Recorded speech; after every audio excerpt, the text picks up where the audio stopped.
ସୁଭଦ୍ରା ଯୋଜନାର ଚତୁର୍ଥ କିସ୍ତି ଟଙ୍କା କେବେ ଆସିବ? କିଏ ପାଇବେ ଏହି ଟଙ୍କା, କିଏ ପାଇବେନି?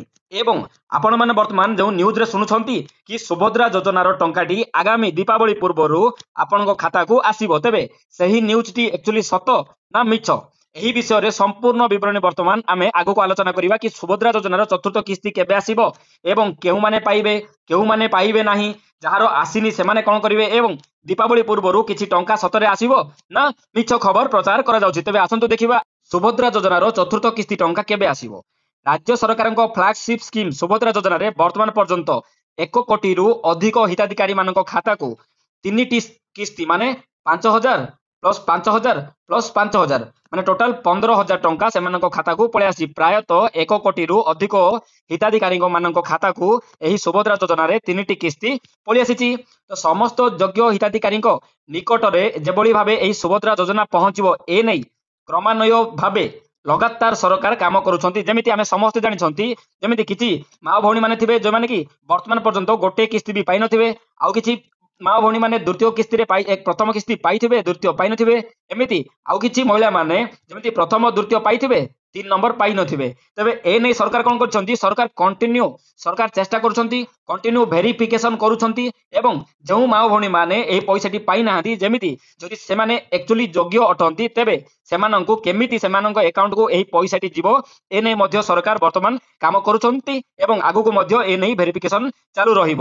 ତେବେ ସୁଭଦ୍ରା ଯୋଜନାର ଚତୁର୍ଥ କିସ୍ତି ଟଙ୍କା କେବେ ଆସିବ, କେଉଁମାନେ ପାଇବେ ଏହି ଟଙ୍କା? ତେବେ ସାଙ୍ଗମାନେ ସମସ୍ତ ଯୋଗ୍ୟ ହିତାଧିକାରୀଙ୍କ ନିକଟରେ ସୁଭଦ୍ରା ଯୋଜନା ଟଙ୍କା ପହଞ୍ଚାଇବା ନେଇ ପୂର୍ବରୁ ସରକାର ମଧ୍ୟ ଘୋଷଣା କରିସାରିଛନ୍ତି। ଯେମିତିକି ଆମେ ସମସ୍ତେ ଜାଣିଛନ୍ତି ଏହି ବର୍ଷ ମାନେ 2025ରେ ତୃତୀୟ କିସ୍ତି ସୁଭଦ୍ରାର ତୃତୀୟ କିସ୍ତିରେ ରାକ୍ଷୀ ପୂର୍ଣ୍ଣିମାରେ 5,000 ଟଙ୍କା ଲେଖାଏଁ ସମସ୍ତ ହିତାଧିକାରୀମାନଙ୍କ ଖାତାକୁ ପଳେଇ ଆସିଛି। ତେବେ ଏହି ଚତୁର୍ଥ କିସ୍ତି ଟଙ୍କାଟି କେଉଁମାନେ ପାଇବେ ନା ଯେଉଁମାନେ ଯୋଗ୍ୟ ଥିବେ, ମାନେ ଯେଉଁମାନେ ତୃତୀୟ କିସ୍ତି ପାଇଥିବେ ଏବଂ ପ୍ରଥମ ଦ୍ୱିତୀୟ ପାଇନଥିବେ କିନ୍ତୁ ସେମାନେ ଯୋଗ୍ୟ ଥିବେ, ଯଦି ଭେରିଫିକେସନରେ ସେମାନେ ଯୋଗ୍ୟ ପୁଣି ହେଇଯାଆନ୍ତି, ତେବେ ସେମାନଙ୍କ ଖାତାକୁ ନେକ୍ସଟ ଚତୁର୍ଥ କିସ୍ତିରେ 5,000 ଟଙ୍କା ପଳେଇ ଆସିବ। ଏମିତି ବି ଯେଉଁମାନେ ତୃତୀୟ କିସ୍ତିଟି ପାଇଥିବେ କିନ୍ତୁ ଚତୁର୍ଥ କିସ୍ତି ବେଳକୁ ଯଦି ସେ ଅଯୋଗ୍ୟ ହେଇଯାଆନ୍ତି, ତେବେ ତାଙ୍କର ଏହି 5,000 ଟଙ୍କା ସେମାନଙ୍କ ଖାତାକୁ ଆସିବ ନାହିଁ। ତେବେ ଆପଣମାନଙ୍କୁ କହି ରଖୁଛୁ, କେଉଁମାନେ ବର୍ତ୍ତମାନ ପର୍ଯ୍ୟନ୍ତ ବାଦ ପଡ଼ିଥିବା ଯେଉଁ ମା ଭଉଣୀ ମାନେ ଅଛନ୍ତି ସେମାନଙ୍କୁ ଏହି ଟଙ୍କା ମିଳିବ କି ନାହିଁ ଦେଖନ୍ତୁ। ଯେମିତି ଆମେ ପୂର୍ବରୁ କହିଲୁ, ଗୋଟେ ମା ଜଣର ନାଁ ହେଉଛି ଏ, ଆଉ ଜଣେ ହେଲେ ବି, ଆଉ ଜଣେ ହେଲେ ସି। ଏ କୁ କ'ଣ ହେଇଥିଲା ନା ପ୍ରଥମ କିସ୍ତି ମିଳିଛି, ତାପରେ ଆଉ ମିଳିନି। ବି କୁ ଦ୍ୱିତୀୟ କିସ୍ତି ମିଳିଛି, ପ୍ରଥମ ମିଳିଛି କିନ୍ତୁ ଦ୍ୱିତୀୟ ମିଳିନି। କିନ୍ତୁ ଦେଖନ୍ତୁ ଏ କୁ କ'ଣ ହେଇଛି ନା ଏ ଆପ୍ଲାଏ କରିଥିଲେ, ଏ କୁ ପୁରା କିଛି ମିଳିନି, ମାନେ ଗୋଟେ କିସ୍ତି ବି ଏ କୁ ମିଳିନି। ବି ଗୋଟେ କିସ୍ତି ପାଇଥିଲେ କିନ୍ତୁ ଦ୍ୱିତୀୟ କିସ୍ତି ମିଳିନି। ସି କ'ଣ ହେଇଥିଲା, ପ୍ରଥମ କିସ୍ତି ମିଳିଥିଲେ, ଦ୍ୱିତୀୟ କିସ୍ତି ମିଳିଥିଲା, ତୃତୀୟ କିସ୍ତି ମଧ୍ୟ ବର୍ତ୍ତମାନ ପର୍ଯ୍ୟନ୍ତ ତୃତୀୟ କିସ୍ତିରେ ସେମାନଙ୍କର ପଇସା ଆସିନି ଏବଂ ଯେଉଁ ଡି ଅଛନ୍ତି ସେମାନଙ୍କୁ କ'ଣ ହେଇଛି ନା ସେମାନଙ୍କର ଟୋଟାଲ ଆକାଉଣ୍ଟରେ ତାଙ୍କର ପଇସାଟି ପଳେଇ ଆସିଛି ଯେଉଁ ଡିରେ ଅଛନ୍ତି। ଯେମିତି ଦେଖନ୍ତୁ, ତବେ ଏରେ କ'ଣ ହବ, ଏ ବି ସି ଡି, ତ ଯେଉଁମାନଙ୍କର ବର୍ତ୍ତମାନ ପର୍ଯ୍ୟନ୍ତ ପଇସା ଆସିନି, ଡି ଛାଡ଼ି ଦିଅନ୍ତୁ, ଡି ରେ ସମସ୍ତଙ୍କର ପଳେଇ ଆସିଛି। ଯେଉଁ ଏ ବି ସି ଅଛନ୍ତି ସେମାନଙ୍କର ଯେତୋଟି ଏବେ ବାକି ଅଛି ସେମାନେ ସମସ୍ତଙ୍କର ଯେମିତି 5,000 ହଉ, ଯାହାର ଦ୍ୱିତୀୟ ପ୍ରଥମ ଆସିଥିବ 3 ନମ୍ବର ଆସିନଥିବ ସେମାନଙ୍କୁ 5,000 ଦେବେ, ଯାହାର ପ୍ରଥମ ଆସିଥିବ 2, 3 ଆସିନଥିବ ସେମାନଙ୍କୁ 10,000 ଦେବେ, ଯାହାର ପ୍ରଥମ ଦ୍ୱିତୀୟ ଆସିଥିବ ତୃତୀୟ 3ଟି ଯାକ ଆସିନଥିବ ସେମାନଙ୍କୁ 15,000 ଦେବେ ବୋଲି ସରକାର ଅଲରେଡି କହିସାରିଛନ୍ତି। କିନ୍ତୁ ସରକାର ବର୍ତ୍ତମାନ କ'ଣ କରୁଛନ୍ତି, ଭେରିଫିକେସନ କରୁଛନ୍ତି ସୁଭଦ୍ରା ଯୋଜନାରେ, ପୁଣି ଥରେ ଭେରିଫିକେସନ କରୁଛନ୍ତି। ବହୁତ ମା ଭଉଣୀ ମାନଙ୍କର କିଛି ଯେକୌଣସି କାରଣରୁ ନାଁଟି କଟି ଯାଇଥିଲା କିମ୍ବା ଇନକମ ଟ୍ୟାକ୍ସ ହଉ କିମ୍ବା ଯେକୌଣସି ଗୋଟେ କାରଣରୁ କିମ୍ବା ଗାଁରେ ସେମାନଙ୍କର କିଛି ଶତ୍ରୁତା କାରଣରୁ ସେମାନଙ୍କର ନାମଟି କଟା ଯାଇଥିଲା, ତେବେ ଏଇଭଳି ଭାବେ ଯଦି କିଛି ଯୋଗ୍ୟ ହିତାଧିକାରୀ ଅଛନ୍ତି ସେମାନଙ୍କର ନାମ କଟି ଯାଇଛି, ତେବେ ସେହି ସମସ୍ତ ବାଦ ପଡ଼ିଯାଇଥିବା ମହିଳାଙ୍କୁ ଆଗାମୀ ଦିନରେ ମାନେ ଆଶା କରାଯାଉଛି, ଯେମିତି ଆପଣମାନେ ନ୍ୟୁଜରେ ଦେଖିଛନ୍ତି କି ଦୀପାବଳି ପୂର୍ବରୁ ମିଳିବ ବୋଲି କହୁଛନ୍ତି କିନ୍ତୁ ଆସିପାରେ। ଯେଉଁ ତୃତୀୟ ନମ୍ବର କିସ୍ତିଟି ଯେଉଁ ସମସ୍ତ ମା ଭଉଣୀ ମାନଙ୍କୁ ବର୍ତ୍ତମାନ ପର୍ଯ୍ୟନ୍ତ ଆସିନି କିମ୍ବା ପ୍ରଥମ ଆସିଥିଲା ଦ୍ୱିତୀୟ ଆସିନି, ଦ୍ୱିତୀୟ ଆସିଥିଲା ତୃତୀୟ ଆସିନି, ସେମାନଙ୍କର ପଇସାଟି ଦୀପାବଳି ପୂର୍ବରୁ ସେମାନଙ୍କ ଖାତାକୁ ଆସିପାରେ। ତେବେ ଆସନ୍ତୁ ଆଗକୁ ବଢିବା। ଯେମିତିକି ଅତି ସହଜରେ ବୁଝିବାକୁ ଗଲେ ଆସନ୍ତା ବର୍ଷ ଦେଖନ୍ତୁ ସୁଭଦ୍ରା ଚତୁର୍ଥ କିସ୍ତି କେବେ ମିଳିବ, ଦେଖନ୍ତୁ ସହଜରେ ବୁଝିବାକୁ ଗଲେ ଆସନ୍ତା ବର୍ଷ ମାର୍ଚ୍ଚ 8 ତାରିଖରେ ପୁଣି ଥରେ ସୁଭଦ୍ରା ଯୋଜନାର ଚତୁର୍ଥ କିସ୍ତିଟି ମାନେ 5,000 ଟଙ୍କା ସମସ୍ତ ସୁଭଦ୍ରା ହିତାଧିକାରୀଙ୍କ ଖାତାକୁ ଆସିବ। ତେବେ ଏ ନେଇ ବର୍ତ୍ତମାନ ପର୍ଯ୍ୟନ୍ତ ସରକାରଙ୍କ ତରଫରୁ କୌଣସି ଅପଡେଟ ଆସିନାହିଁ। ତ ଆପଣମାନେ ବର୍ତ୍ତମାନ ବୁଝିପାରିଥିବେ ଏହି ସୁଭଦ୍ରା ଯୋଜନାର ଚତୁର୍ଥ କିସ୍ତିଟି କେବେ ଆସିବ। ସୁଭଦ୍ରା ଯୋଜନାର ଚତୁର୍ଥ କିସ୍ତିଟି ଆସନ୍ତା ମାନେ ମହିଳା ଦିବସ 2026 ମାର୍ଚ୍ଚ 8 ତାରିଖ ଦିନ ଏହି ମାର୍ଚ୍ଚ 8 ତାରିଖ ଦିନ ଏହି 5,000 ଟଙ୍କା ମାନେ ସୁଭଦ୍ରାର ଚତୁର୍ଥ କିସ୍ତିଟି ମାନେ ହିତାଧିକାରୀ ସେତେବେଳକୁ ଯେଉଁମାନେ ହିତାଧିକାରୀ ହେଇଥିବେ ସେମାନଙ୍କ ଖାତାକୁ ଏହି 5,000 ଟଙ୍କାଟି ପଳେଇ ଆସିବ। ବର୍ତ୍ତମାନ ଆପଣମାନେ ବୁଝିପାରିଥିବେ ସେତେବେଳେ ସେଇମାନଙ୍କର ମଧ୍ୟ ଆସିବ ଯେଉଁମାନେ ନୂଆ କରି ଆବେଦନ କରିଥିବେ ସେମାନଙ୍କର ମଧ୍ୟ ଏହି ପଇସାଟି ଆସିବ ଏବଂ ଏହା ସହ ଯେମିତି ପୂର୍ବରୁ କହିଲୁ ପ୍ରଥମେ ଆସିଥିଲା 2 ଆସିନି 2 ଆସିଥିଲା 3 ଆସିନି ତ ଏଇ ତିନୋଟି ଯାକ ମନେକର ଆସିନି ଚତୁର୍ଥ ବେଳକୁ ଯେ ସେଇ ହିତାଧିକାରୀ ହଉଛନ୍ତି ତେବେ 4 ନମ୍ବରରେ ଏକାଥରେ ସେମାନଙ୍କ ଖାତାକୁ 20,000 ଟଙ୍କା ଆସିବ।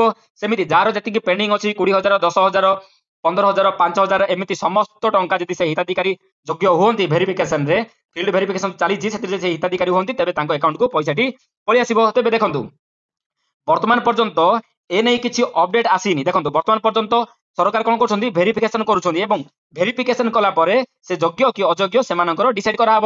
କିନ୍ତୁ ବର୍ତ୍ତମାନ ପର୍ଯ୍ୟନ୍ତ ନ୍ୟୁ ଆପ୍ଲାଇ ମାନେ ଯାହାକୁ ବର୍ତ୍ତମାନ 21 ବର୍ଷ ହେଇଯାଇଛି କିମ୍ବା ବହୁତ ମା ଭଉଣୀ ମାନେ ଥିବେ ବର୍ତ୍ତମାନ ପର୍ଯ୍ୟନ୍ତ ଆବେଦନ କରିନଥିବେ ସୁଭଦ୍ରାର ଲାଭ ମଧ୍ୟ ପାଇନଥିବେ ତ ସେମାନଙ୍କର ଆପ୍ଲିକେସନ ସେମାନେ କେବେ ଆପ୍ଲାଏ କରିବେ କଣ କରିବେ ଏ ନେଇ କିଛି ଅପଡେଟ ଆସିନି। କିନ୍ତୁ ନ୍ୟୁଜରେ ଯେମିତି ଉପମୁଖ୍ୟମନ୍ତ୍ରୀ ଶ୍ରୀମତୀ ପ୍ରଭାତୀ ପରିଡା କହିଥିଲେ କି ଅତି ଶୀଘ୍ର ନୂଆ କରିଥିବା ମା ଭଉଣୀ ମାନେ ଆବେଦନ କରିବା ପାଇଁ ଏହି ପୋର୍ଟାଲଟି ଓପେନ ହେଇଯିବ। ତେବେ ଆପଣ ମାନେ ବୁଝିପାରିଲେ। ତେବେ ଆସନ୍ତୁ ବର୍ତ୍ତମାନ ଆଗକୁ ଦେଖିବା ଯେମିତିକି ପୂର୍ବରୁ 3ଟି କିସ୍ତିରେ ମୋଟ 15,000 ଟଙ୍କା ଲେଖାଏ ପାଇସାରିଛନ୍ତି ରାଜ୍ୟରେ 1 କୋଟିରୁ ଅଧିକ ମହିଳା କିନ୍ତୁ ଅଯୋଗ୍ୟ ହିତାଧିକାରୀଙ୍କୁ ଏଥିରୁ ବାଦ ଦେଇ ସାରିଛନ୍ତି ସରକାର। ଦେଖନ୍ତୁ ଆପଣ ମାନେ କହିବେ ସରକାର ଯେମିତି କହୁଛନ୍ତି କି ଯେତିକି ଯୋଗ୍ୟ ଥିଲେ ସେମାନଙ୍କୁ 3ଟି କିସ୍ତି ବର୍ତ୍ତମାନ ପର୍ଯ୍ୟନ୍ତ ମିଳି ସାରିଛି କିନ୍ତୁ ଆପଣ ମାନେ କଣ କହିବେ ସରକାରଙ୍କ ହିସାବରେ ଯାହାକୁ ମିଳିନି ସେମାନେ ହଉଛନ୍ତି ଅଯୋଗ୍ୟ। କିନ୍ତୁ ଆପଣ ମାନେ ଯଦି ଆକ୍ଚୁଆଲି ଯୋଗ୍ୟ ଅଟନ୍ତି ଆପଣଙ୍କୁ ପଇସା ମିଳିନି ତେବେ ଆପଣ ମାନେ ମାନେ ଭରସା ରଖନ୍ତୁ ଆଗାମୀ ଦିନରେ ଆପଣଙ୍କୁ ଏକାଥରେ ସମସ୍ତ ସୁଭଦ୍ରାର ପଇସା ଆପଣଙ୍କୁ ପଳେଇ ଆସିବ।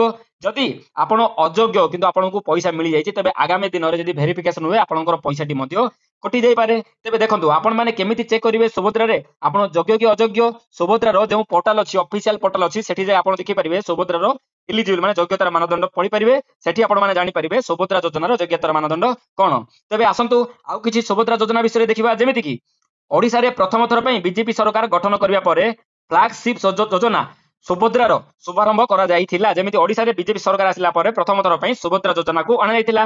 ରାଜ୍ୟରେ 1 କୋଟିରୁ ଅଧିକ ମହିଳା ମାନେ ବର୍ତ୍ତମାନ ପର୍ଯ୍ୟନ୍ତ ଏହାର ଲାଭ ଉଠାଇ ସାରିଛନ୍ତି ଏବଂ ରାଜ୍ୟ ସରକାର କଣ କରିଛନ୍ତି ନା ବର୍ତ୍ତମାନ ପର୍ଯ୍ୟନ୍ତ ଯେତେ ସବୁ ଯୋଗ୍ୟ ମା ଭଉଣୀ ମାନଙ୍କୁ ମିଳିନି ସେମାନଙ୍କୁ ମଧ୍ୟ ଆଗକୁ ଏହି ଯୋଜନାର ଲାଭଟି ପାଇବେ ମାନେ ଭେରିଫିକେସନ ହବ ସେମାନେ ଯଦି ଯୋଗ୍ୟ ହେଇଥିବେ ତେବେ ସେମାନଙ୍କୁ ସମସ୍ତ ପଇସା ଦିଆଯିବ ବୋଲି ଅଲରେଡି ସରକାର କହିସାରିଛନ୍ତି ମାନେ ପ୍ରଭାତୀ ପରିଡା ମଧ୍ୟ କହିସାରିଛନ୍ତି। ତେବେ ଦର୍ଶକ ବନ୍ଧୁ ଏଇଭଳି ଆପଣ ମାନେ ବୁଝିପାରିଲେ ସୁଭଦ୍ରା ଯୋଜନାର ତୃତୀୟ କିସ୍ତିଟି ଆଗାମୀ ଦୀପାବଳି ପୂର୍ବରୁ ଆସିବାର ସମ୍ଭାବନା ଅଛି ମାନେ ଯେଉଁ ମା ଭଉଣୀ ମାନଙ୍କୁ ମିଳିନି ସେମାନଙ୍କର ଆସିବାର ସମ୍ଭାବନା ଅଛି ଏବଂ ସୁଭଦ୍ରାର ଚତୁର୍ଥ କିସ୍ତିଟି ଆସନ୍ତା ବର୍ଷ ମାର୍ଚ୍ଚ ମାନେ 2026 ମାର୍ଚ୍ଚ 8 ତାରିଖ ଦିନ ମହିଳା ଦିବସରେ ଆପଣଙ୍କ ଖାତାକୁ ଆସିବ। ତେବେ ସାଙ୍ଗମାନେ ଆଶା କରୁଛି ଆଜିକାର এই ଭିଡିଓଟି ଏହି ইনফরমেশনটি ଆପଣମାନଙ୍କୁ ଭଲ ଲାଗିଥିବ। ଯଦି ଭଲ ଲାଗିଛି ପ୍ଲିଜ ଗୋଟେ ଲାଇକ୍ କରନ୍ତୁ ସେୟାର କରନ୍ତୁ ସବସ୍କ୍ରାଇବ କରନ୍ତୁ। ଏଇଭଳି ନୂଆ ନୂଆ ଅପଡେଟ ଆମ ଚ୍ୟାନେଲରେ ଡେଲି ପାଇବା ପାଇଁ। ନମସ୍କାର ଧନ୍ୟବାଦ ଜୟ ଜଗନ୍ନାଥ।